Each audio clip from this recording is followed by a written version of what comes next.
Hey everybody, welcome to Fatso Radio. How you doing? Episode number 68. Folks, I'm really excited to share with you this podcast that I had earlier this week. Wednesday, I interviewed a good friend of mine, Mary Rivas.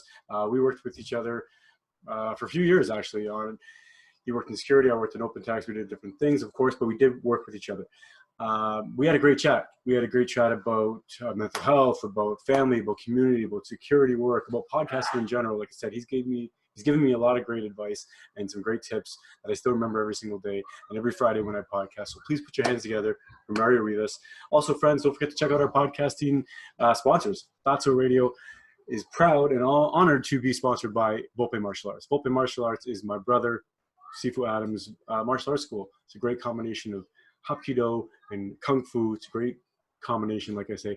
It brings self-defense, it brings weapons, forms, the traditional martial arts stances, strikes, and like I said, it focuses a lot on self-defense. It's a great place. Check them out, volpemartialarts.com.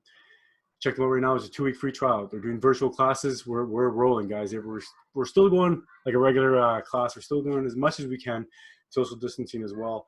We're definitely keeping track of that, or we're definitely maintaining the social distance. But as soon as it's back in the regular classes, we're going to be back in there. So check them out. Also, don't forget to check out Pop Earth, popearth.ca, and use the code word FATSOMEAT to save yourself $10 off a small box or $20 off a large box. Papa Earth is awesome. They're a local Canadian company delivering meat from Alberta and Ontario. Canadian meat delivered right to Canadian residents. So check them out, popearth.ca. Again, don't forget to use FATSOMEAT to save yourself $10 or $20. $10 off a small box, $20 off a big box. Folks, put your hands together. Mario Rivas. Baby, Lily, take it away. Fatso Radio. Fatso Radio, the really great podcast show. Fatso Radio, the really great podcast show. So get your butt and get in your chair. Don't eat your nails and don't pull your hair. We'll talk about chicken or talk about steak. We'll talk about fat, for goodness sake. Fatso, the really great podcast show. Fatso, our very first podcast show.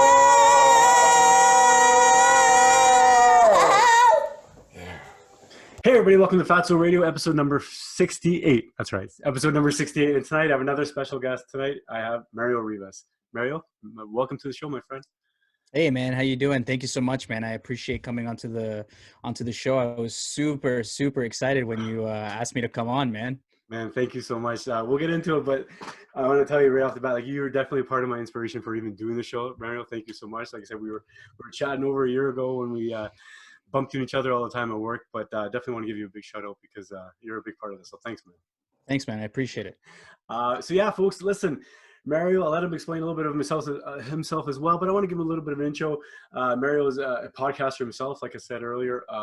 He kind of helped me, inspire me, give me some pointers, and give me some great piece of advice. One of the things that I always remember, and I always tell people when they do ask me, is that Mario's like, just be consistent, Carlo. If you're going to do an episode every Wednesday, do it every Wednesday. If you can do it every Friday, just do it every single week. So thank you to all the listeners out there and all the people who are watching. And I know that you appreciate the consistency. And Mario, thanks so much for that. So Mario, like I said, he's a podcaster. He's a security expert as well. And then, of course, he's an all-around super dad like I am as well. But Mario, one of the first things I want to ask you is kind of get right into the podcasting itself. How did you get into it? What was your first taste into podcasting? And then what actually got you to do it? Because as any kind of artist would know, right, the launching is just doing it is the scary part. And we can talk about how long it took me, but if you can just share with us. Yeah, no worries, man. So I got back. I've been listening to podcasts for quite a while now, probably 10 years maybe. I've been listening to podcasts. I think one of the most influential, just to preface it, I'm a big soccer fan. As you could tell, I'm wearing an Arsenal hat, go Gunners. So there's this podcast called Arsblog, and he is the godfather of Arsenal podcasts and in podcasting in general. I think he's been podcasting since 2004, wow. The very early stages of podcasting. So I started, I supporting Arsenal, started listening to these podcasts. There's a big one as well called a Bergkamp Wonderland, who is based of a soccer player who played for Arsenal.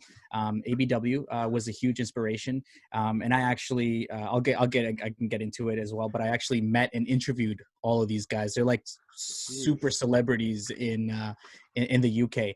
Anyways, I listened to them, and I was like, probably do this. I could probably do this. And I bought. I started like, I mean, anybody nowadays knows you can start a podcast with your cell phone. All you need is the recording on here, and like, you can use Anchor FM, which I think is probably the best platform to do a podcast, and you just put it on the interwebs. Well, back then it was very different. You had to get verified by iTunes in order to go into the podcast. I think iTunes was the only one doing podcasts at the time. You could do like your own server, but I mean, I didn't have the money to do up our own cloud server. So you had to get verified. I think it was like 72 hours to get verified. You had to put up your first show. I started using a website called Buzzsprout. And no offense to them, really great platform, but $15 US a month, it starts adding up, and you have to choose. So for the longest time, I was inconsistent, which is funny that I give you that advice to be consistent, but I really wasn't. And at first it was called the Full 90 Show. And I still have those recordings. Very, very brutal, just brutal. Some of those are the best of the brutal ones. Yeah. Yeah. The audio was terrible. I am no audio engineer by any means.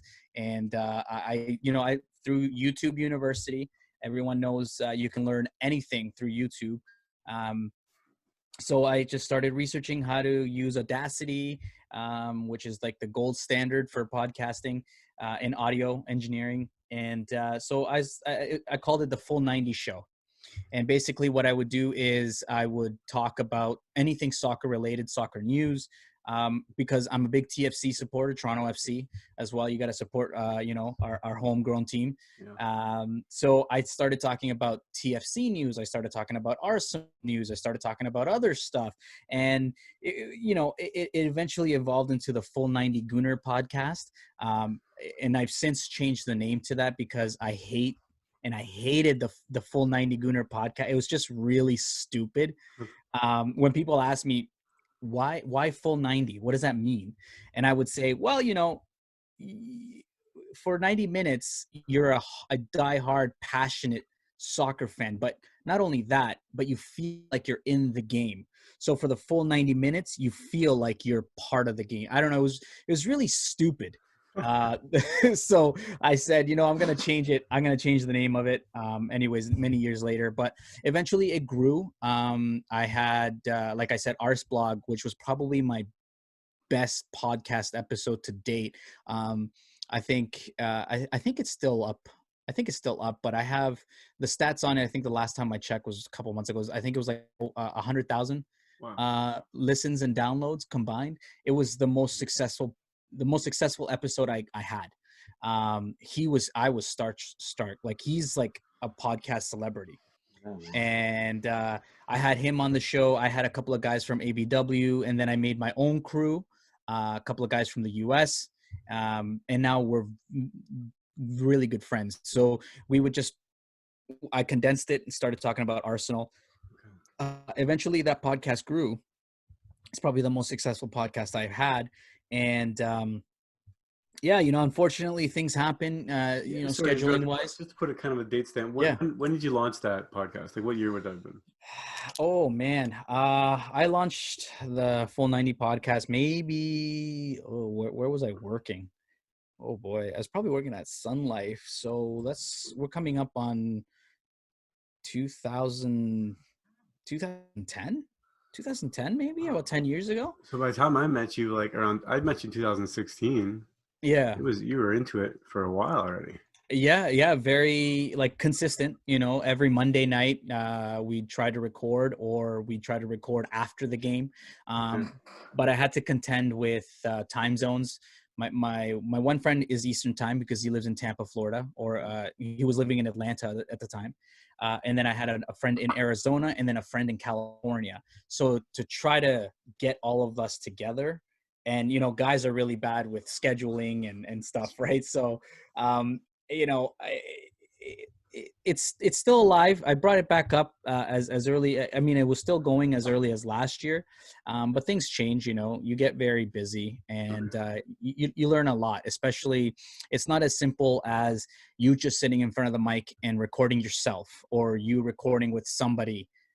Like a guest type of thing, right? It's harder because you try to get everyone's schedules. Sometimes they couldn't work. Like the one guy was a college student to become a teacher, so he couldn't always come. Elliot had a kid. He had a baby, so he could. So it was just Ryan and I, and for the most part, everybody loved that. It was just Ryan and I, because Ryan is very analytical and he's got a really good soccer mind. So it stuck. I changed the podcast name to Straight Out of Islington, because Islington is where Arsenal started in London, England. So I changed it to that. It's still up. I still have it on Anchor. I still get a few listens here and there. I really want to bring it back up, but of course, there's no soccer. So what are you going to talk about? Yeah. But yeah, that's my introduction to sort of podcasting. Okay, that's awesome. And so, like I said, for that, I mean, is it a matter of, can you really just kind of spin it back up again, right? Start having interviews, and that's one of the beauties of it, right? It's the freedom. We can do whatever you want. And once you have this 100%. platform, you can do an episode whenever you want. So I'm interested to see when you kind of spin that back up again. Like I don't have a huge, I mean, although I am Italian, half Italian background, I should be a bigger soccer fan than I am. But definitely I'll talk to you about that.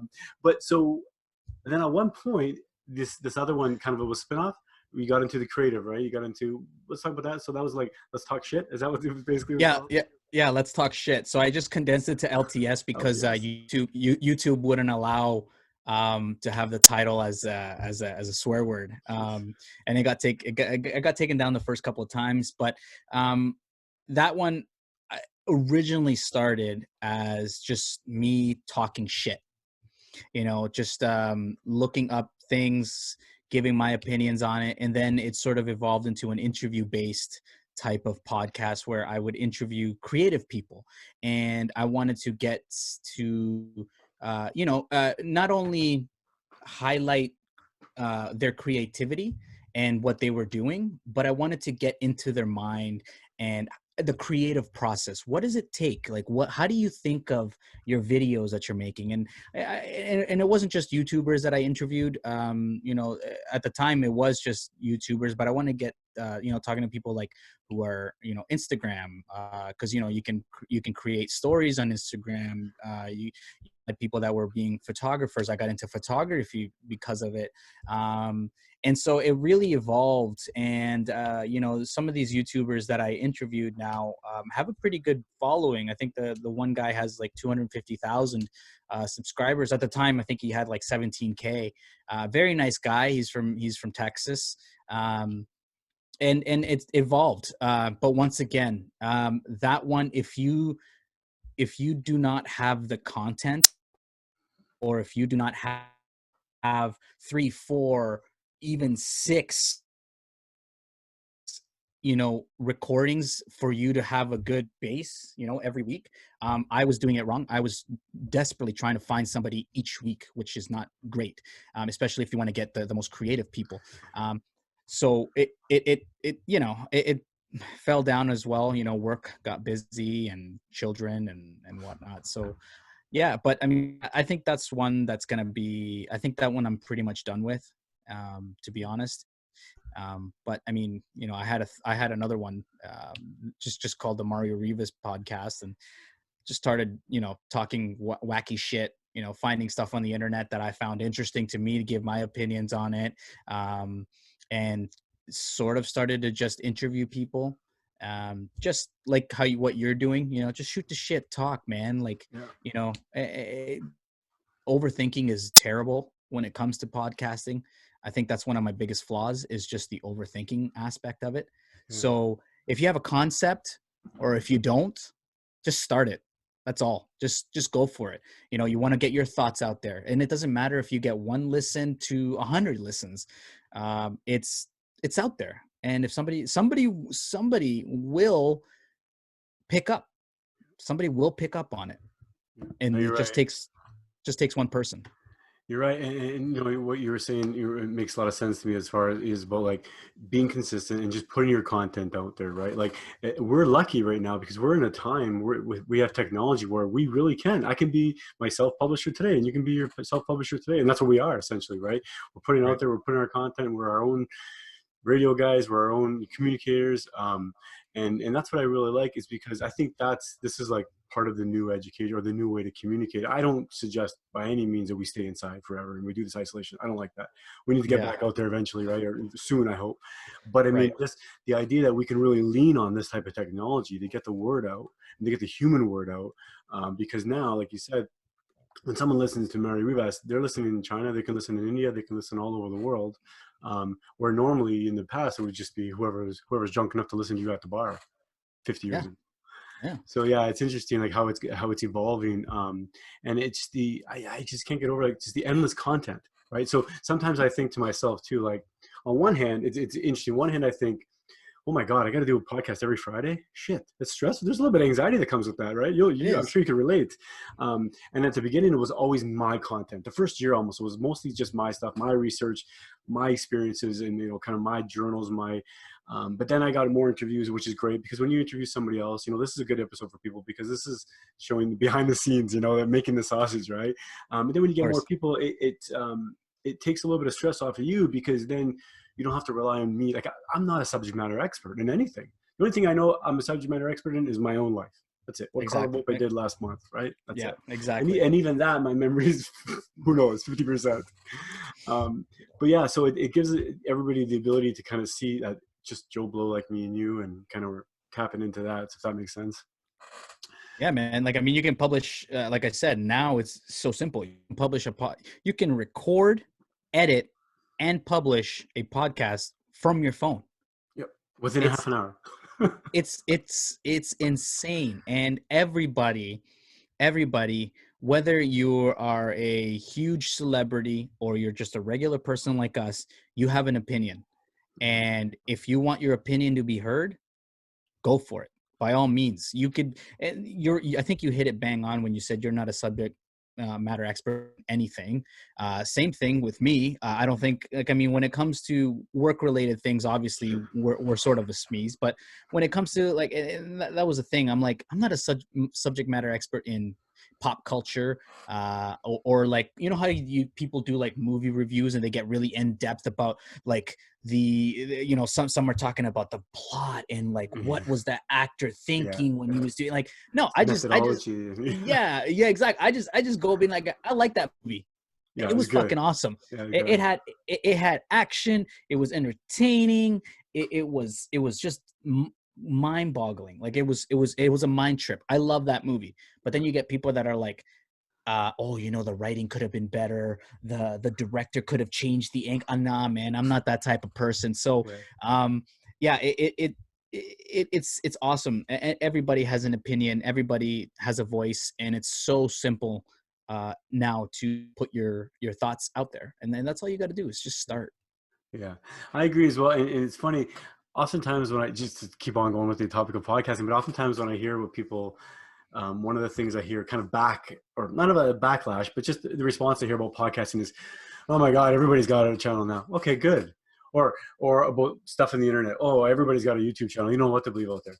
Okay, yeah. But like, how many people are in their basement thinking up hurtful things and BS? There are some people, of course, right? They're going to do that. But most of us aren't like that. And most of us that do want to communicate, that feel like there are either natural communicators or they want to tap into that creative thing, want to share it. And I think the cream will rise to the top is what I'm trying to get at, is that all the information that we share, I think the more is better, the more creativity out there.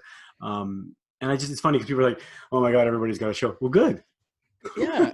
But I think you're hitting it bang on. But the thing is that I tell people is when, man, people have a soccer podcast. Oh man, why am I going to start a soccer podcast? Why am I going to start a movie review? Why am I going to start a music review? Everybody has one. Well, that's great. That's awesome. But you know what? They don't have your opinion. They don't have your mind. They don't have what's going on in here. So if they don't have what's going on in here, that makes you unique. If you have your voice that you want to talk about a certain oversaturated type of podcast, doesn't matter. You're going to be unique in your own right. You know, I when it comes to like eating clean and stuff like that, I really wasn't into that genre. You sort of, came out with it, and then you know how you can see the suggestions.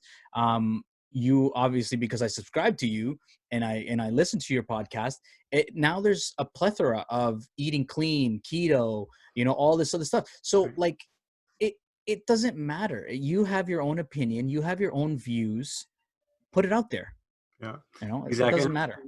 And I think too, like we always say, we're being honest. I mean, I say this every episode. I'm not a doctor. I'm not claiming to give health claims. I'm not not telling you what to do as far as a prescribed thing or medicine, and something that would get you in trouble. And obviously, talk to your doctor first. But you're right. It's like everybody's got their opinion, and I keep on hearing, just in the back of my mind too, is like people are, because I know if you go through, paint this picture, I'll try and paint this picture, but you go through life and there's scenarios sometimes you go, man, I just didn't see it the way this guy did. Or other times you're like, man, I saw it exactly what he meant. Man, I know what he feels like. And you can feel it, right?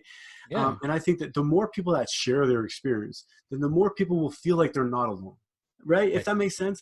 Because there's a lot of podcasts out there that, or even just radio shows or anything, like, these guys are like the one percenters and holy shit, they can't relate. And then you hear about the guys that are like me and you, like, thank God there's just a regular Joe out there. So I think more of us have to do this.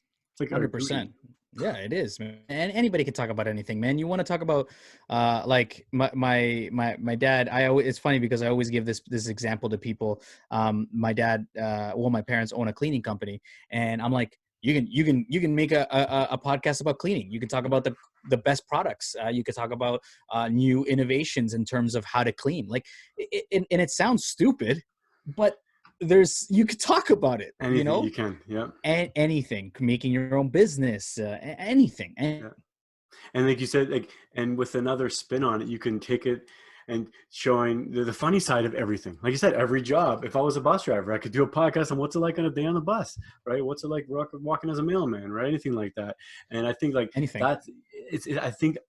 Sometimes I think that in the future, everybody's going to have their show. I mean, that sounds crazy, but I really think that's like everybody's gonna have a telephone number where we don't really broadcast it, of course, but Facebook is the beginning of it, right? Everybody's got a status page. Everybody's got their timeline. Soon it's going to be, everybody's going to have a voice clip in the morning. I wonder. Yeah, you know what? Podcasting has grown significantly over the last couple of years. You have, of course, there is some gripes and frustration when you get like these big YouTubers or big celebrities in general, that now that podcasting has gotten traction in terms of creating revenue for somebody, and you can make a career out of it. These popular people, like celebrities, and you know what, power to them, but it's kind of annoying because they start a podcast like that, and a regular person like you and I who have to, you have to grind, and you don't have the best equipment, you don't have the SMB 57s, like the staple podcast mic, and they're starting out of nowhere, and it's like, and they're making money and they're making revenue, because podcasting, since its initial birth in the early 2000s, has gone up, and now people are noticing, and now it's huge. Like you can go to somebody and be like, I have X amount of followers, I have X amount of listens and downloads, here are the analytics. Do you want to create a 30-second ad that I can incorporate into your podcast? Give me $15 a month. I will do it every 3 episodes or whatever. And that's how it starts. Yep. You start creating your side hustle. And I think that's the beauty of the way podcasting is going now, because you can make this into a career. Of course, with everything, you have to put in the work. It's not overnight. But if you really put your heart into something and create it, and the flower, it'll bloom. You start watering it. But I mean, for me, when I started podcasting, and still to this day, it's not about making money with it. I mean, if it does come, by all means. I did with some of the podcasts, I did have some sponsorships, but they you know, with that comes a whole new thing, and it just went sour. It went downhill really quick, because I didn't know. So it's not all that it's cracked up to be when it comes to sponsorships. I think you really have to do your due diligence in terms of looking at the fine print, which I didn't. I was just excited. Yeah. So it can go sour, and to this day, I don't do it for money. I do it just because I love it. I enjoy it, and yeah. So Well, like, and I mean, that's a good lesson as well. Like, this is such a new industry that it's not uncommon that you didn't know what to, like, I have no idea still what's going on with this whole sponsorship and everything. You know, kind of just fumbling your way through it, right? And like you say, you just kind of be cautious, but you make mistakes. And I mean, good thing is it's not costing me money, but it's also not, like I said, I'm not making money on it, but it's not costing me money. And it's still, like I said, if two people listen, my mom and the neighbor, that's enough, right? that's awesome. And but yeah, like you said, and at the same time, I think, um, what every podcast, or at least my podcast does, I try and bring the entertainment side, but I also try and bring like you were saying earlier about that. I really want to encourage people to do this. I really do, because I feel like it's just, there's so many examples of how we're told we're different from each other. You know what I mean? Like, we're Mhm. so many ways to be segregated in this world. There's so many ways to label each other and categorize us as different. This person is this and this, you know, and so I think this is one of the things that can really help us tap into the idea, like music, right? Everybody can relate to some kind of music, whatever it is. I may hate your music, but I can understand if you like music.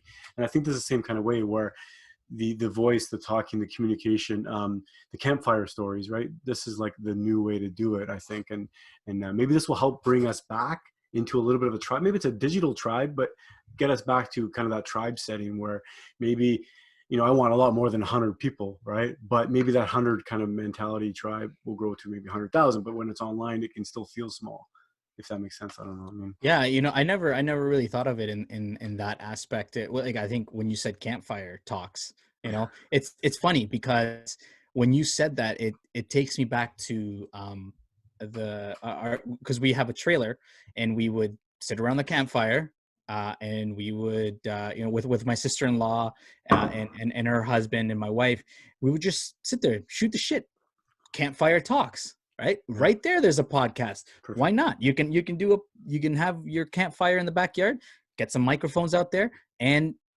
hey, man, that's the campfire podcast. I'm pretty Oh, sure there's one. I'm Pretty pretty sure sure there's there's a one. thousand of them. Yeah, exactly. So I never really thought of it that way, but it's just having. I think for me, podcasting, if you put yourself out there, right? Yeah. Because when I was doing the podcast, I put myself out there. I didn't know these people that I interviewed. I met them online. I've never seen them face to face, and I think it's a way for us to, like, a digital community, like you said, and for us to meet brand new people that you may have never probably have met. Like, I've never met Ryan, and I feel like he's a good friend of mine from Arizona. I know that if I ever have the chance to go to Arizona, I can meet up with him. We can go have a few drinks, and he's even told me, man, like, you can sleep over. And he doesn't. Yeah. I mean, he doesn't even really know me. But the fact is, it's a digital, like, sort of hangout, and now more than ever, like you're saying, in this sort of pandemic, you can, I'm pretty sure you've done it, the Zoom calls with family members. Yeah. That's a podcast in its own right, because you're talking with your parents, you're talking with your brother, sister, you're talking with your aunts. I mean, It's chaos. it's chaos. I had a Zoom. I do Google Meets, but I had a Google Meets with family from El Salvador, family from the States, family here with my parents, and they loved it. And I Oh mean, I yeah. could have recorded that and made a podcast out of that. I Yeah. mean, that's how cool it is right now. You can speak to anybody right now and just shoot the shit, and there's the Yeah. podcast. The possibilities are endless in my mind. That's a good idea for me and you, Mary. Maybe the Pandemic Podcast Network or something. And really, like, not just like a show, a network. It could be like channels Yeah. around the world. Let's see Peru. Let's see El Salvador. Let's see Italy. Like, I have family in Italy, and it's hilarious. You're right. Like, even my family local here in Kitchener, and family in Collingwood, family in Sault Ste. Marie, and all over. And it is chaos, but it's beautiful. It's beautiful. I mean, anybody who comes from a big family, the noisy, loud family, they know that, yes, it's crazy, but we love it. and and half the people on that Zoom call are trying to get a conversation going, and half the people on that Zoom call are ridiculously laughing at those people because they can't believe they're actually trying to get a conversation when really, you think you're going to get a conversation with all these kids. But yeah, it's awesome. It's a awesome. good time, right? Yeah. But you're right, and these are some of the things that like we don't, I hope we get back to the point where I have supper with my mom, obviously, and the grandchildren back together again. Of course. This is a good way to kind of remind us that we're so adaptable, right? We're so flexible. We adapt to anything. And like this, we can do that. And like I said, for the podcasting, it's better entertainment than that bullshit fake TV, right? It is. It really is. If I'm going to be honest, really it's not, let me laugh for half an hour at your family's craziness. At least it's honest humor. It is. It Maybe really that's is. The next thing, Mario. I wonder. Yeah, there you go. All right. So listen, next thing I want to talk to you about, I want to get back to the podcast as well, but next thing I want to talk about is security work. So when did you get into security, and what's I guess how long you've been doing that for? Well, security, holy shit. I've been in security since the early 2000s.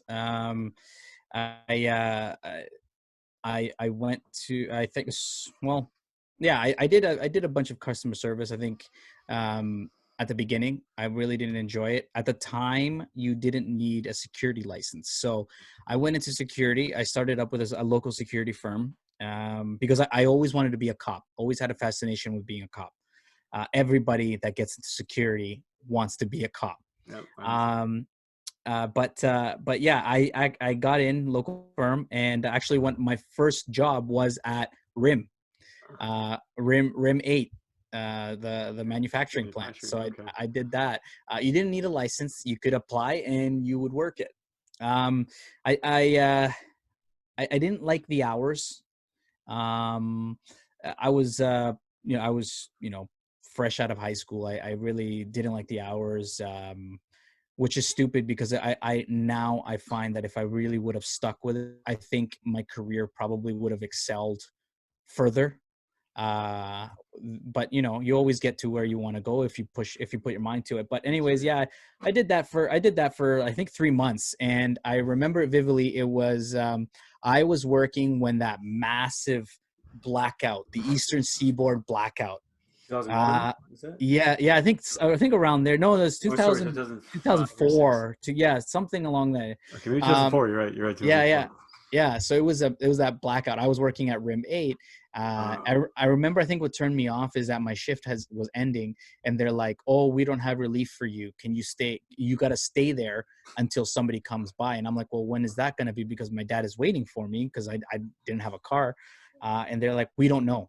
So it kind of turned me off of security, but I did factory work after that, just because and it's something that I'm not very proud of. I didn't graduate from high school because I had some anxiety issues, like depression hit me really hard.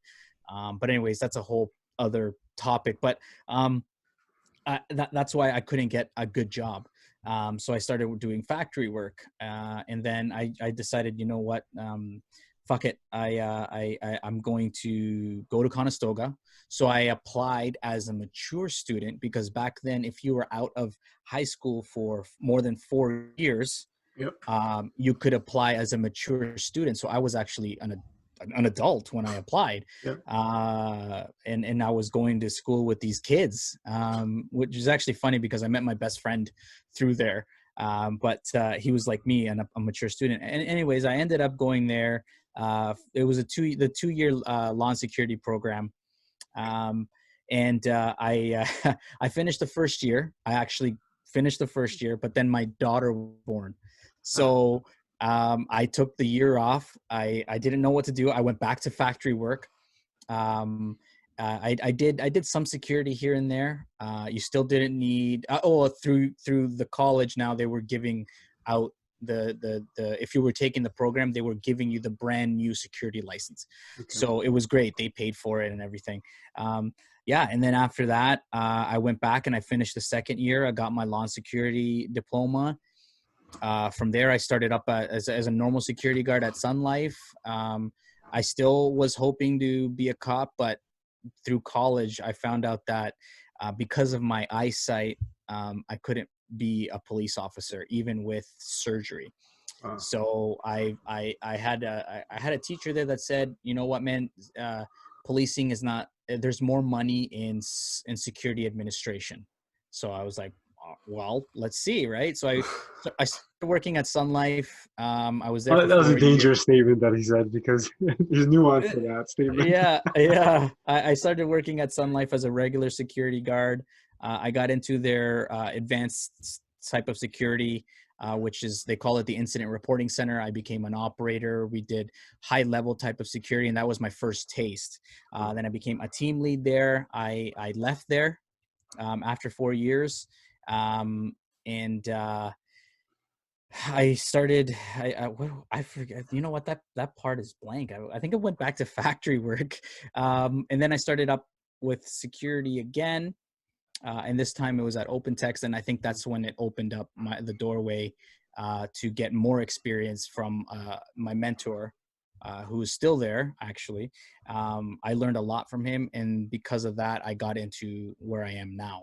Wow. So it's been a huge road, and like I said, I think if I would have stuck with it from the very beginning and not have these off times, I think I'd be further in my career. I'm not saying that I mean, those were growing pains and you Who learn from them, knows? Yeah. but I think that the moral of the story is, if you're passionate about something, stick with it, because success will come. Absolutely. It's funny, interesting you said that, because you mentioned the blackout. I want to say that it was around, it must be 2004, right? It must be 2003 or 2004. Hmm. I was actually working in the casino business at that time, in surveillance. So first I started in security, then I went into surveillance. And yeah, so I remember it, but you're right, like that industry, from that field, in college took law and security administration. I think halfway through my first year, or after my first year, they introduced the Police Foundations program, and I was in Yeah. the late 97, 98, I think. But yeah, so then, like I said, and then I got into casino business, work security, and I actually didn't even finish my diploma. I had one credit left, or one class left to do, and then I ended Right. up finishing 2012. So years later, I ended up finishing that last credit. But I worked in casino business. I did like security, surveillance, and then I got into BlackBerry and all these different things. But it's interesting, kind of where life takes you. But you're right. I mean, the idea of being a police officer, right? I wanted to do that when I was a kid, and I still think it's an awesome job. I have a lot of buddies that are cops, family that are cops, teachers, on both sides, right? Some of them that are loving it, some of them that are just like any other job, plumbers, electricians, anything. Some are gonna love it, some are gonna hate it. But yeah, that is interesting of kind of where you find yourself, and as far as like not only where you would be, but just different timelines, right? Of Exactly. course. It's Of course. but that is interesting. And so, my experience in the casino business, I mean, you know what it's like then. Working shift work, working late nights, working crazy hours sometimes. Yeah.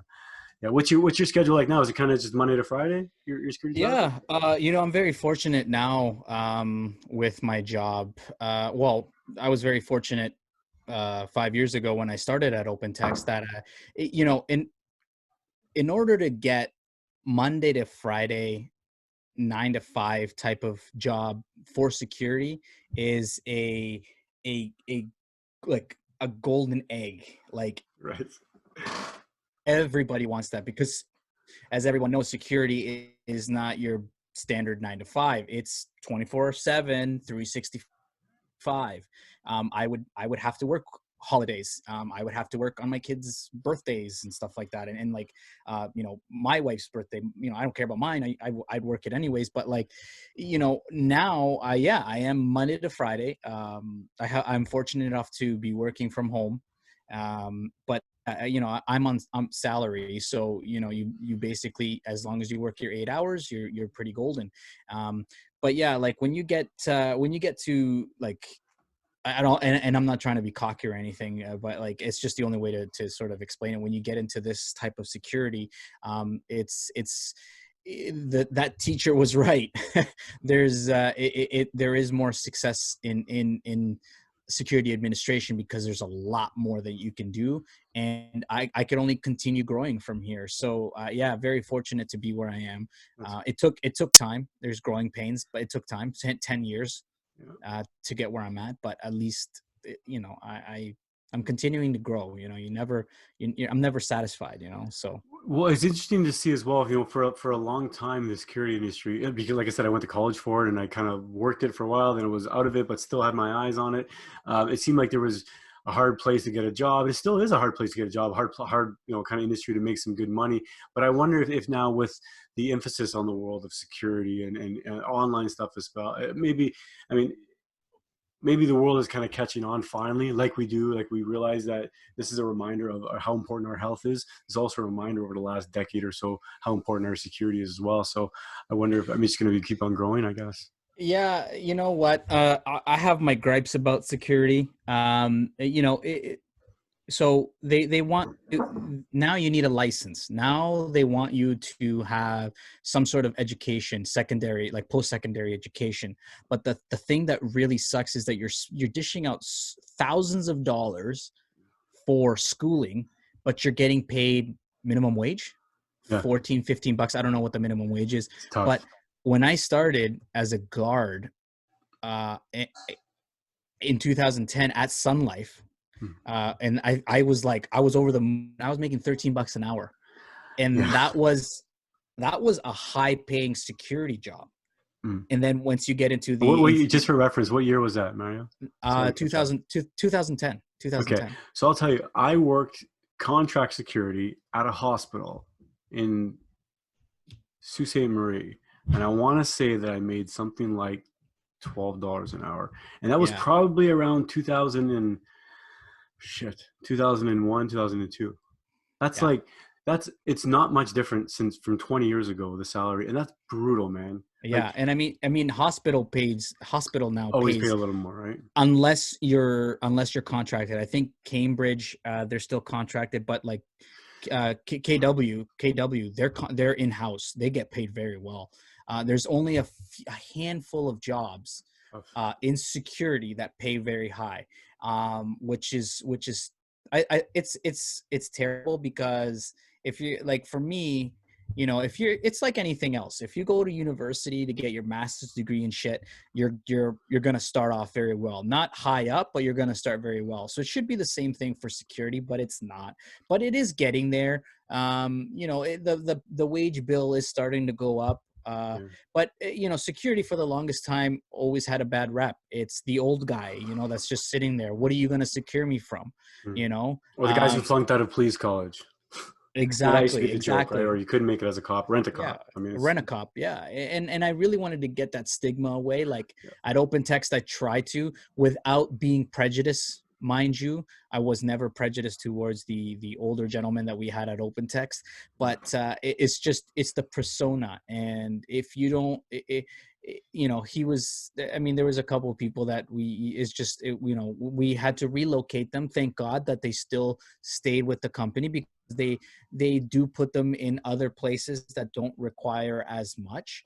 But when you're a large tech firm, like Open Text or like Shopify, you want to show that you're taking care of the assets. So it does get a bad rep, but I think now more than ever, I think like you're saying, with everything that's going on, they are essential workers. Security guards, I consider them essential, because they're going every day to the hospital. Like, I mean, I was at the hospital like 3 weeks ago, and they're putting themselves in harm's way, so it is a tough industry to get into. But anybody that's getting into it, what I would say is, and it's funny to say now, but you don't need the Police Foundation's law and security course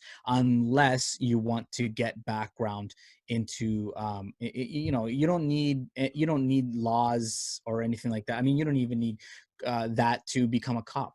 You could just take a 6-month online course, get your security license, and throw yourself in there. You're going to start at the bottom, but if you continue to work your way up, stick with it. If that's something that you're looking to get into, I would say go for it. But it is a tough industry. Yeah, and I think a lot like in the same lines as like other workers along the frontline workers, personal support workers, cleaners, janitors, everything, cooks, Everybody. everything, right? Dishwashers, window cleaners, like security guards, like them, right? These are the frontline people, and in times like in COVID, and I guess bring to my next question about COVID, really, my next topic, but these are the times when I think we're reminded that, hey, we need to pay security more. We need to pay personal support workers more. We need to pay cleaners more. We need to pay nurses more. We need to pay doctors more. Everybody, we need to pay more. And it's not, my first thing that I always like to bitch about is we need to pay them more than celebrities. We need to pay them more than sports stars, and not to Yeah. bitch on them because sports is sports, whatever. But let's be honest, a surgeon should make more than the best basketball player. But I think it's hard for me to figure out why exactly they make $20 million a year, because it's not as simple.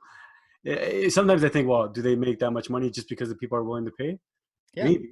That's basically what it is, right? So I think as a people, we like to blame society, and we like to say, oh my God, why do we pay personal support workers so little? Why do we pay security guards so little? Why do we pay janitors so little? We don't look at the hard realities that it's because we spend so much on that garbage. Yep. Right? It probably is. I mean, it has to be. It's because we spend the tickets and all this stuff. But I agree. I agree. You buy their merchandise. You buy. I mean, I mean, listen. Like, I mean, yeah. my People like soapbox to here. have. Yeah, people love to have the good stuff. Like, I mean, I have these Beats headphones by Dr. Dre. Like, why did I have to buy them? Why did I have to buy this Apple Watch? Why did I have to buy this Arsenal hat? Like there's so many things, right, that you can get into. I 100% agree that these people, I think it's opening up the world's eyes. Without these people that are putting themselves in harm's way, if you gotta, like, I mean, I always bitched about my wife's doctor. I'm like, he gets paid so much money and he gives you like wrong information. All changed in February when my daughter had to go in for emergency surgery. Scariest thing is having your flesh and blood in the hands of somebody that is a doctor. Do you like a lot of shit went through my mind. What are your credentials? What have you done? What are the surgery? Like, how many? I mean, how many people have died on your watch? Like, all of that shit was. But I my faith in like, I'm not really a religious person, but you put your faith and trust in these people, and thank God, they delivered. They the surgery was successful, and I mean, my daughter had two major surgeries in February and March, and you now see and I was both times I was at the hospital for a week for both times. Wow. And you get to really notice the nurses, the people, the porters, the people that take you from your room to go to get x-rays, to go to get CAT scans, to the janitor that is cleaning up. They're putting themselves in harm all the time. Every day they step into that hospital is it's you don't know, and it gives you a much more appreciation for those people. And I thank every single one of those people that did anything to do with my daughter and her surgeries. And it, I have a huge more respect for those people than I ever will for sports stars, celebrities. Don't get me wrong, it's not like I hate the celebrities and the athletes. Still a sports I fan, of course. yeah, I appreciate them in a different light. But if you were to say,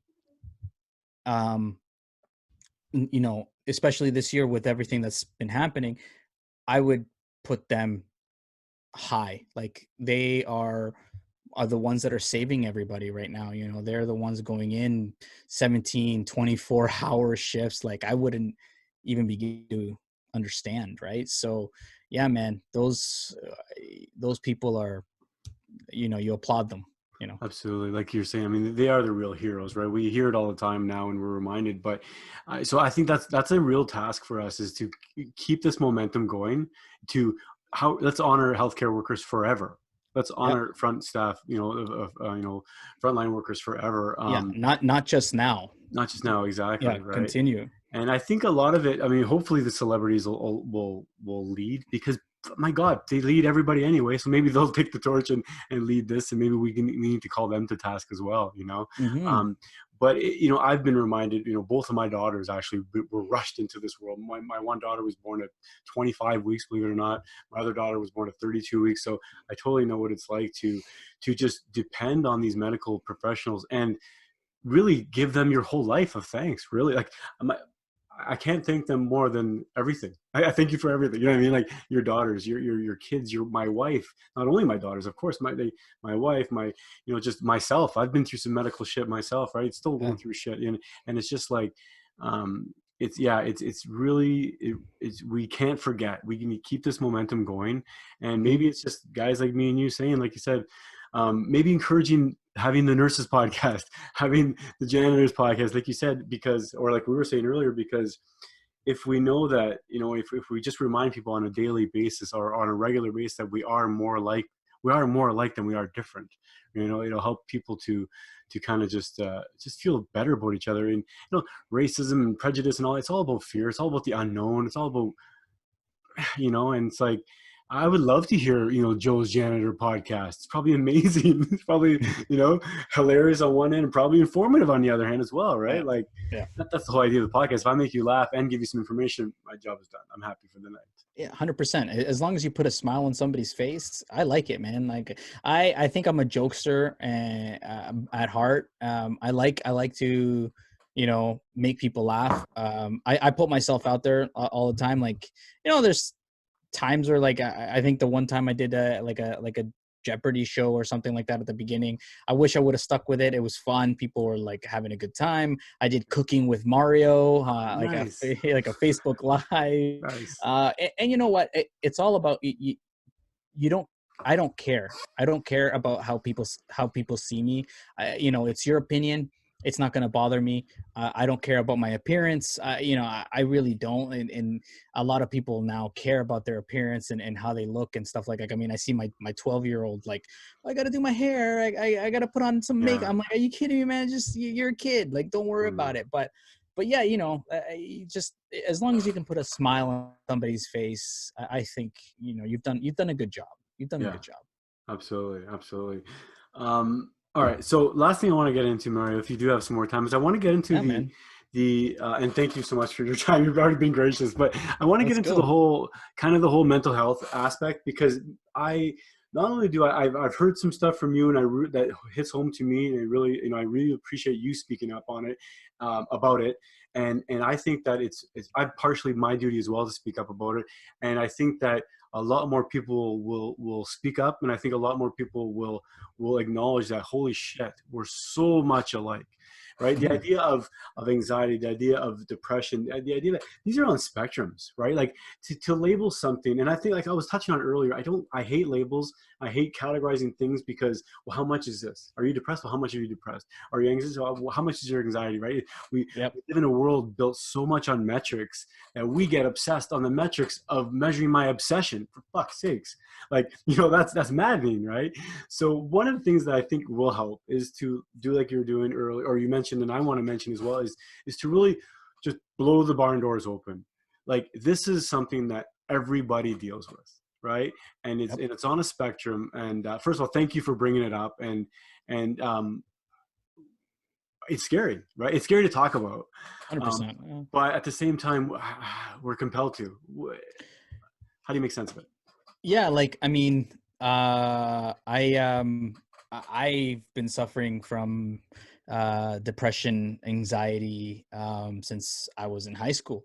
I think, you know it, people are afraid to talk about it, but they really, I mean, you really shouldn't. I mean, there's certain situations that people just don't want to get into, and that's fine. You have to respect that. but I think more awareness that you can raise with it, the better. Like, I mean, I even it's funny. I actually this year or last year, late last year, I was in the process of, and I think I might revisit that, but I started a podcast called I Am Mental. um yeah, so it was about raising awareness about mental health, just talking with people to get their views and opinions on mental health and to share their story.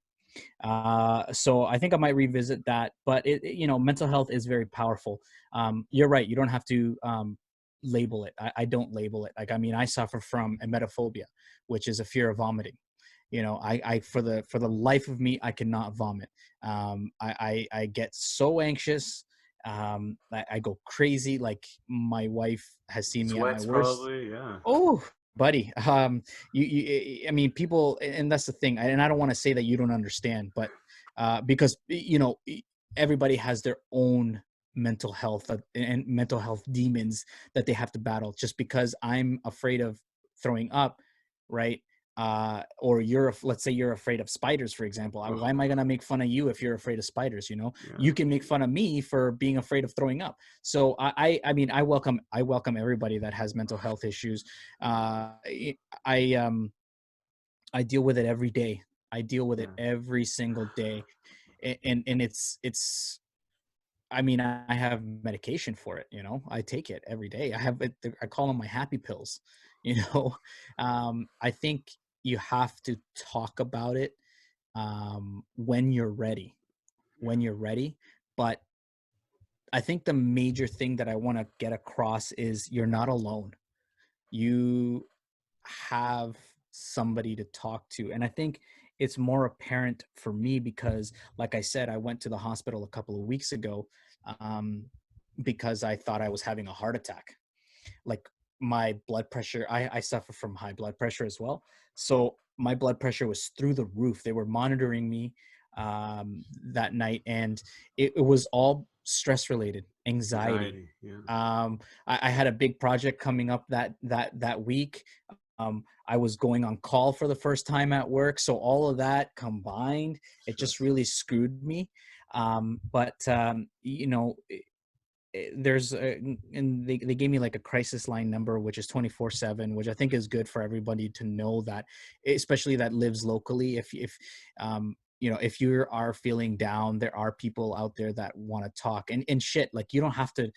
It was funny because they brought in a crisis nurse for me to talk to, and I didn't know her. She didn't know me, and I'm pretty sure she didn't care about my situation, but she stayed there and took the time to listen to me.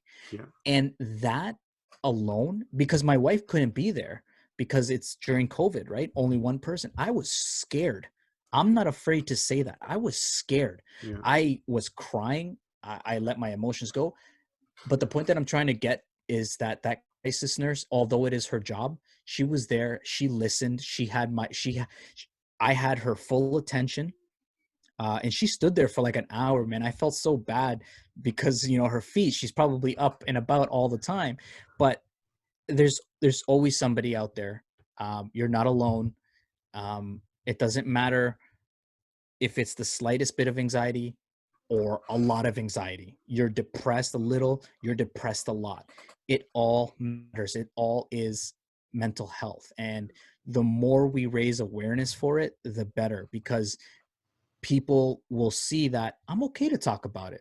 I'm okay to talk about my fear. I'm okay to talk about how I feel every day. And That's how we work through it, right? Exactly. Like, I mean, I think the best thing for me personally is talking to somebody, because it distracts my mind, and you don't have to be in front of a camera. You don't have to be in front of a microphone. You can just call somebody. You can call a friend who you trust, or that crisis line. I think mental health is a big problem that a lot of people really don't see, but it's becoming more clear now as we have COVID, because a lot of people are becoming anxious. I mean, people are going nuts out there. People are wearing gloves. People are wearing masks. uh, people are just becoming very restless, and the whole toilet paper crisis, back a Crazy. couple of weeks ago. Yeah. So it is a time now to raise a lot of awareness when it comes to mental health. Yeah.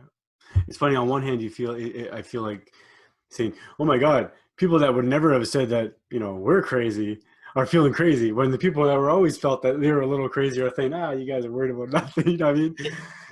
Not saying that anybody's crazy, but just it's funny the issues that we have, as we all have as humans, and how they manifest. They manifest in Right. different scenarios where something else will tweak it, something else will trigger it, rather. Yep. But it's funny because not funny, but this reminds us again how important it is, how important mental health. It's the most important thing. So if it's the most important thing, every time we say, "Oh, how important mental health is," it's like, shut up. It's the most important thing. So we got to get back to that. And this reminds us how it is the most important thing on how, like, we've neglected a lot of our mental health, right? Over the years, and we've been afraid to talk about it. And this also, without losing my train of thought, this also plays back to the idea of how important, like you said, nurses are, crisis Mhm. workers are, first line responders are, like that, where when you are in a crisis, I don't give a shit, excuse me, LeBron James, but I don't give a shit where LeBron James is right now when I'm having what I feel like is a heart attack, maybe, right? Or my family feels like it's a heart attack. Maybe it is a heart attack, or maybe the anxiety is just as dangerous in another way, because it can, manifest itself in other ways. So I think, not to say like none of these celebrities deserve, to be shit on or criticized and everything, but they all deserve a pay cut. Sure, let them slowly get a pay cut, as we've taken pay cuts over the years of job layoffs and stuff like that. You know what I mean? Like, Yeah. definitely, it's a reminder that the essential workers are really, really essential. And the idea of, like you said, or like we've been saying about sharing it, opening up and Mhm. talking about mental health, that alone I think helps, right? Because every time someone sees me and you talking, and every time someone sees me and somebody else talking, and you and somebody else, right, and they see, holy shit, they're talking and they're talking, it really It is just spreading. spreads. Yeah. Absolutely. And it spreads. So the more times, what I hope to see is, we hear people talking about mental health so much that we just drop the mental part. We're talking about our health, and everybody's talking about our health. And next thing you know, everybody's health gets better because you're focusing on it, right? For Mhm. God's sakes, we focus on wars and we got really good at wars. Let's Mhm. focus on health, right? Yeah, we can get really good at health. Really good at health. And it's really by, Yeah. removing all the other bullshit in our lives and focusing on what's important, right? Oh yeah, 100%, 100%, man.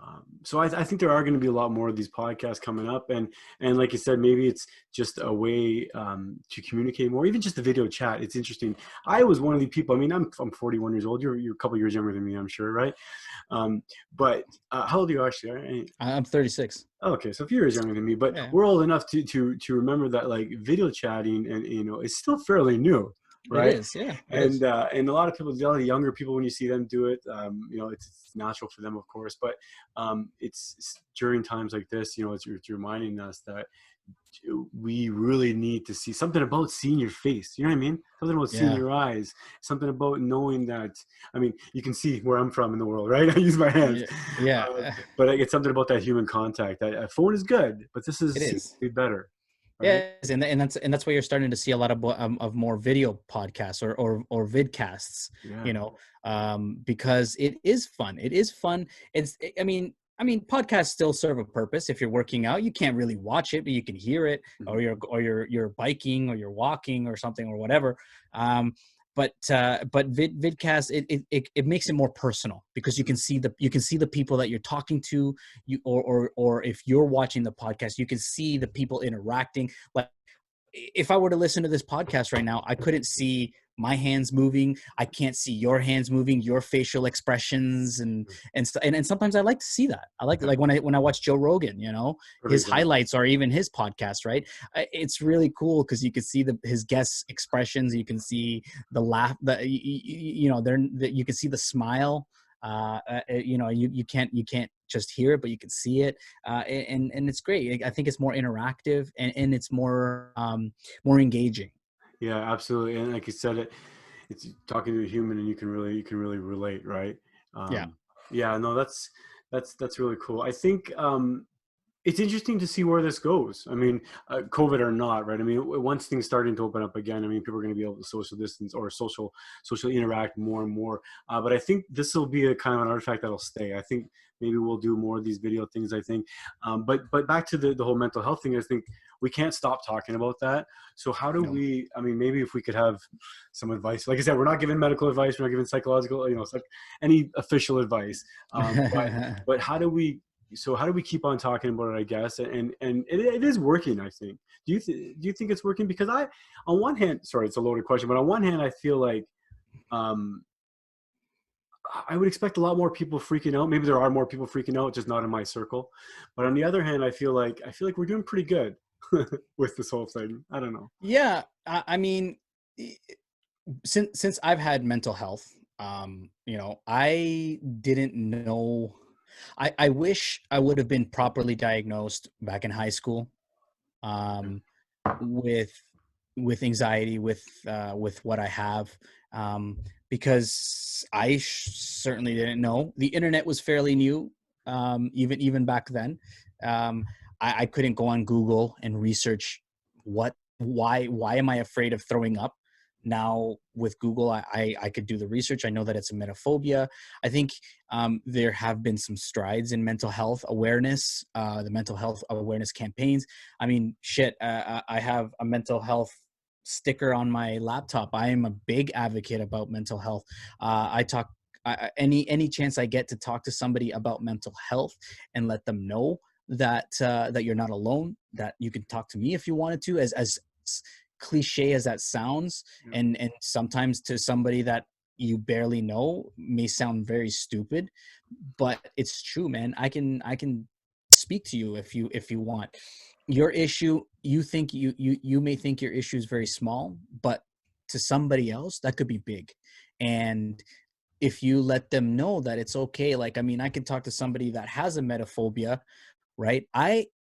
Dude, a couple of months ago I puked, and it was the biggest, I mean, to to yourself or to anybody else or who anybody that's listening, you could say, what's the big deal, man? I puke every Friday when I get drunk, that type of thing. There was a But decade when that was true. yeah, I was so scared out of my mind. Like, picture what you suffer from mental health, and how you get scared. That was me, and I'm still alive. Thank you for I'm explaining it that way, Mario, because that's exactly the way people need Yeah, to hear it when they hear yeah, about it is. anybody's issue. Is think of Yeah, your issue, and that exactly. yeah. Think of your fear, of what you fear, and your anxiety, or what makes you tick, and just just add subtract yours with my emetophobia, for example. And It was difficult. uh what I would say to somebody that's scared of puking, it's not bad. I i i can't believe I up until that point I didn't puke. I hadn't puked for like 15, almost 20 years. Wow. Like, it was because I would refuse, I would fight it. And that night I did it, and I was I was like, I was feeling like shit, but I was crying, but I felt so happy that I finally got to put that mental, like, little note in my mind that said, "Hey man, you did it. You survived. Yeah. It wasn't that bad, and you know that you can do it." I mean, you don't want to do it, but you know that you can.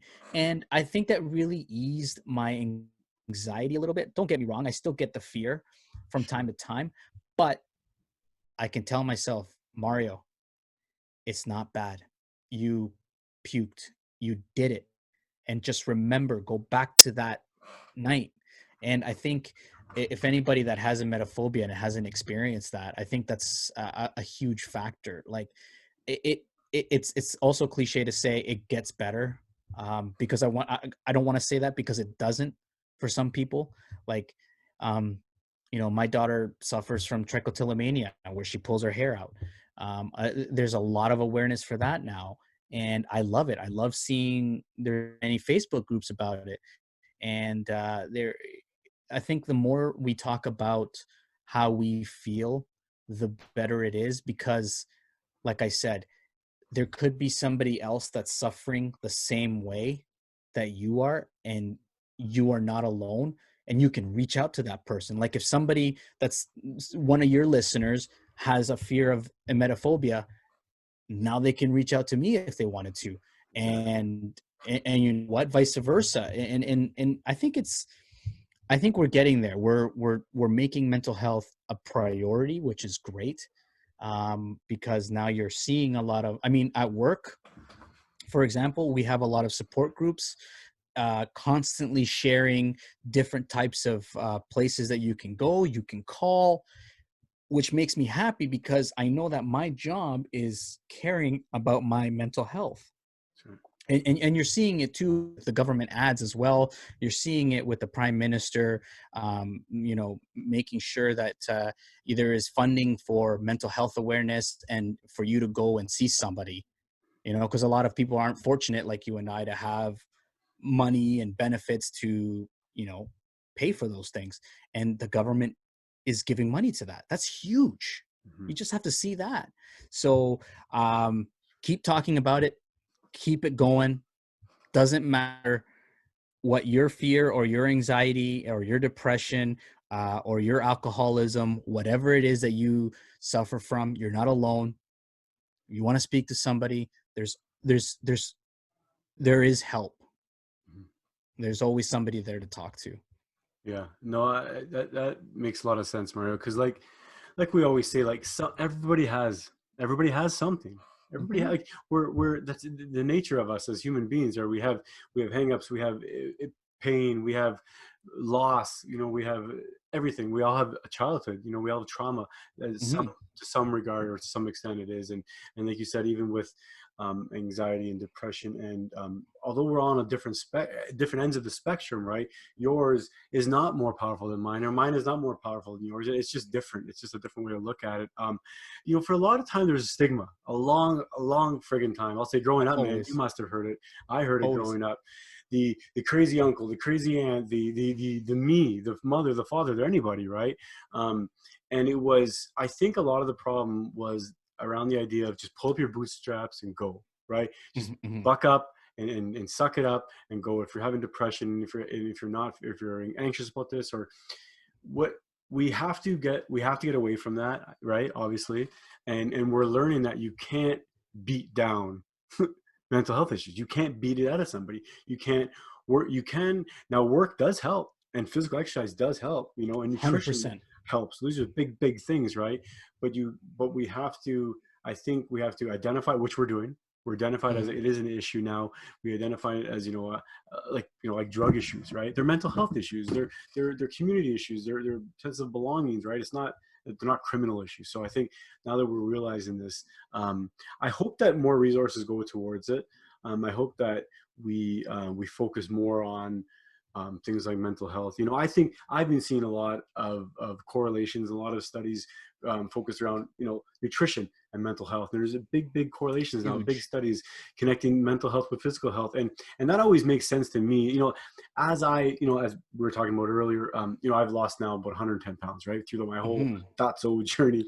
And one of the things I've seen, or many of the things I've seen or gone through, is that it was an emotional journey as well when you're losing weight, right? Some people will say that you store emotions in your fat. I don't know if that's still too exoteric for me, but I understand that it's a process, right? You're going through emotional baggage. Reasons why I was 330 pounds. There's reasons why. It wasn't just because I like cheeseburgers, right? Which I do like cheeseburgers, but They're good. they're amazing. But there's baggage with all of that too, right? So Yeah. I think if we tap into a lot of that, we'll also, I guess what I'm getting at is, we'll also fix a lot of our other health issues that are Oh, yeah. tied to that, right? So like once we 100%. figure out our nutrition, and I think that we're getting onto the right track, the paleo, the keto, even the carnivore, even if you think these things may be extreme, they're fixing a lot of people's problems. So say what you will, right? I think, and we're realizing that sugar is bad. We always know sugar is bad, but it's just a reemphasis that sugar is bad and all this stuff in excess, like everything else. But I feel like we're getting to the right point. And like I said, I guess just the emphasis on real food, real Mm-hmm. natural way. And then it's just the idea to tie it into the whole podcasting thing is like talking about it as well, is right, sharing what works for you. One of the things I like about the pandemic, or not like about it, but one of the things I've noticed is that everybody's making bread, everybody's making homemade stuff the way they used to make it, or the way their grandmother made it, their mom made it. Yeah. And it's cool to see on one hand, but it's a real eye opener. It's a real reminder on how much bullshit garbage is on the shelves we don't need. If I can make a bread in my kitchen, why am I buying it? It's Yeah. not a convenience thing, because it literally takes 20 minutes, not even 10 minutes to make the dough. You rise it overnight, then you bake it the next day. Yeah, I 100% agree with you because when I was in the hospital, right, I realized, Mario, you have to change a lot of what you can do. And speaking with my doctor, I have a therapist that I speak to. Actually, I was curious to maybe at a different time to speak to you about the Game Changer. I don't know if you've seen the Game I've seen Changers. it, yes. Ah, yeah. So I'll show you my debunk of it. yeah, I wanted to talk to you about that. Well, maybe you can come on my podcast and speak about it. Yes, I'd love to. But yeah, I know you got to change your health, your physical activity, and you got to change the way you eat. Yeah. I spoke to my doctor about what can I do. He referred me to a really good keto doctor from Toronto. You can do his diet plan and all that stuff.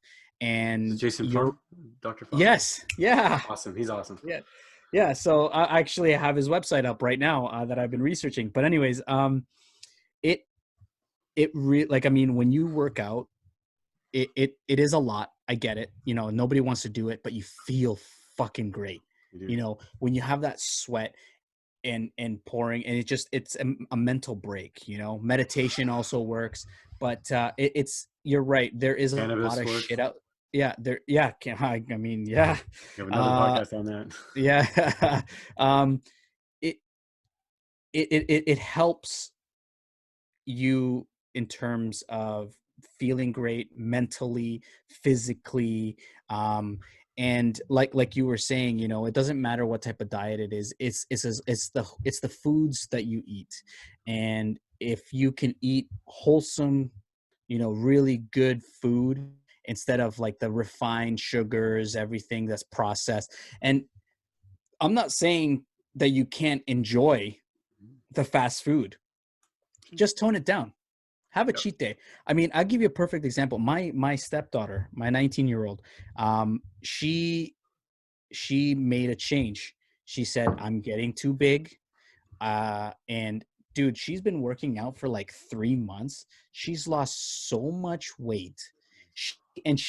Every day, she doesn't want to do it, but she goes downstairs either on the treadmill or the bike, or she does her workouts, and she's eating properly, and she's changed the way, and she loves it, dude. Not only has she lost the weight, but she feels better about herself because she suffers from mental health as well, and she feels better for herself. She's like putting on clothes that she hadn't worn in a while. She's buying smaller clothes. So all of this encompasses everything about and it goes back to mental health, feeling good about yourself, confidence, and eating right and exercise. And like I said, she reserves Mondays as her cheat days, and well deserved. And I think that was my biggest problem when it came to diets is, fuck, I can't do it, man. I can't do it. But if you change little things at a time, it'll work. Like I've started adding more greens. I eat a whole avocado, and avocados are amazing for you. I start making, instead of making, a breakfast burrito, I just make eggs and bacon, in the morning, and just eat that with a little bit of ketchup, a little bit of Frank's, and it's just little subtlety changes, and it goes a long way, man. So, I wanted to pick your brain about that Game Changers, but maybe at a different time, but. Yeah, definitely. Because it was really convincing. I'll tell you that. Very convincing. Yeah, no, they use a lot of science, and it's a little bit. They use a lot of gray science as well. But I can say the takeaway, the good message from that is that try and avoid as much processed garbage as possible, right? And move your body. That's the best message that any diet should tell you. But yeah, they try and demonize meat a little bit. My biggest things against meat is like, or sorry, my biggest things, for meat or to the anti-meat, I guess, argument is that like we've been eating meat got us here, right? We've evolved to eat meat, and the reason why we're here and our brain is so big is because of meat. So there's nuance, of course, in there. But yeah, I think that eating clean food is definitely the key. And back to the idea too, though, about like mental health, because if you're eating clean food, or sorry, back to the idea of working out, because perfect example. I played football in high school football. I went away and played for a year in college too. So Iowa, I went to play a small college. So I was very competitive, lifting weights, working out, exercising. After college, I didn't do much exercise, but I played squash once in a while, played baseball here and there, joined Kung Fu 20 years later. But all the way through high school and even college, I worked out, was always active, but my diet was absolute shit. Shit. Even years later, my diet was shit, and I was trying to stay active. One of the things that I've learned now, or I've noticed since going keto, or even paleo first, which was removing all the grains and bullshit, and then the keto was even more, and then even now carnivore is even more, is that I have more energy to do the same exercise that I did 20 years ago. Even half the exercise or half the amount of effort that I put in 20 years ago gets me more results now, because now I'm not feeling super cravings all day long. And if I exercise now, I'm not going to eat, if I don't eat a bag of chips, I won't feel bad. If I eat steak, and eggs or whatever, and then I exercise, the next day I'll eat steak and eggs again, and I exercise, and you kind of feel good. I guess what I'm getting at is that you can push yourself to work out really hard at the gym and get those calories down and get those miles down. But if you go then eat the worst amount of food after, you're really shooting yourself in the foot, because now it's going to be harder to get that motivation to get even above, because now that food you ate is going to hurt your motivation. It's going to make you feel like shit. Exactly. And then, especially if you don't get results because of that food, then that motivation goes even lower because you're not seeing results. So it's a vicious cycle. I agree. I agree. And I guess one of the things I want to talk about as well is that like, I was always pretty hard, so I'm not with Open Text anymore, right? But I was pretty hard on, just not hard, but I was always vocal about the staff and the kind of food, we have in the atmosphere there in the office. And I was very critical on having donuts and cookies and all this shit on a regular basis. And I think it's funny, on one hand, this COVID thing has sent everybody back home, right? So a lot of people are baking, a lot of people are eating crap. But at least now there's no corporate sponsored garbage in your diet. It's funny that you say that, yeah, because I agree. Open Text did have a really shitty menu, and I guess that's one of the perks of working where I work, is that we get provided breakfast and lunch, and it's very healthy, wholesome foods. And I am so fortunate because the food is incredible. Number one, it's free. I love it. So like I can go to work and I can, go to my boy Alex, who's one of the chefs there, and be like, yo, Alex, hook me up with some scrambled eggs and bacon. Awesome. And or you can get a vegan milkshake, or you can get a smoothie, some fruits, like oatmeals, like, you can be healthy. And I'm so happy that where I work, it emphasizes a lot on health as well. And the healthy eating, and they promote working. We always have like gym sessions and stuff like that. So I took advantage of those because they're fun and it's good for your body. And who wants to say I can't wait to go back to work? Like, I can't wait to go back to the office. But yeah, it's even better now because it should be even more relevant now because, we're just sitting at home, right? Yeah. You have to be more active. And that's what I found out these last couple of weeks. I was a slob. I would sit here on my desk, do my work. And then from here, I would just jump on the bed. Yeah. And then I wasn't active. And I finally, when I went to the hospital, Mario, you got to do something, man, because you're 36 and you don't want to. I've always told my wife I'm probably going to die of a heart attack, but I'm like, yeah, I'm like, I don't want to die of a heart attack. You wonder why you have anxiety issues. Yeah, no doubt. So yeah, man, I 100% agree with you. Yeah, it is important. And I think that, times like this reminds us how important, like you're saying, how important it is to keep your health in companies. I think what I'm getting at is that companies, I think, that will focus on their health of their employees will, at the end of the day, they're going to they're going to have to be the ones that succeed, right? Because Yes. if you think of it from a holistic standpoint, if their employees are healthier, whether they're home or whether they're stacked into an office, if they're encouraging their staff to be healthier, then that's better for them, you know. And like I said, I'm not to shit on open text too much, but they're kind of a dinosaur in my eyes and a little bit of a tech business, but Yeah. in some ways. But a lot of these new tech companies are really doing that, and I like to see that. You know, a lot of my friends are still working in tech, you know, from the BlackBerry days to the open text days, even from my friends when I was in the casino business. And it's nice to see that a lot of companies are focusing on, like I said, health, mental health, and it's just a matter of time till they get their idea of health a little bit dialed in as well. But any version of health is better than Twinkies, right? So Exactly. And I 100% agree with you. yeah. Employers have to take notice Yeah. of health. Yeah, it really. I guess the onus maybe is on us as well as Yeah. employees to really say, hey, bring it up and Push. talk about it. Yeah, to push it, Yep. right? And it's in the news, it's in the media. Things like COVID again. What the best way to prevent getting COVID, and not only just getting COVID, because getting COVID is different, right? There's a lot of controversy around getting masks or not. But if you have it, the idea, you know, you want a strong immune system. There's no doubt Exactly. about strong immune system. And the strong immune system will defend you, will keep you defended from any virus, any bacteria, anything out there. So the key is have a strong immune system, which means don't be in a state of disease. Be healthy. Yeah. Exactly. Be right? healthy. Yeah. So 100%. you know, one of the things I harp on, I'm not going to harp on it too much. One of the things I harp on is that, you know, a lot of our diseases that we have today are really considered in a lot of ways, disease of civilization. We've given ourselves these problems, right? Just like our anxiety problems I've given myself, maybe you've given yourself, I don't know, you know, I agree. Society's given it to ourselves. So we have the answer as well. We got to figure it out, but it's in one way, without going too far. It's like, you know, what would your great grandmother eat? What would your great grandmother think? You know, what would kind of that way we're reminded that our roots, man, we got to go back to our roots. What do you think about that? I guess to end on the whole topic of, are we going to is the solution to go back to our roots, or what is it? I don't know. I mean, yeah, I don't know, man. I'm no like Where's the answer, you said, Mario? we're no experts, but I think it starts with little by little changes here and there. If you fucking go to McDonald's every day, maybe tone that down and go 3 days, and then 2, and then the other days have a banana. I'm not saying to go have a whole fucking fruit salad. I'm not saying to go and you know, eat a garden salad. You know, maybe have a garden salad instead of having rice. Have a salad, a little bit of a salad, a little bit of rice, and whatever else you're eating. I'm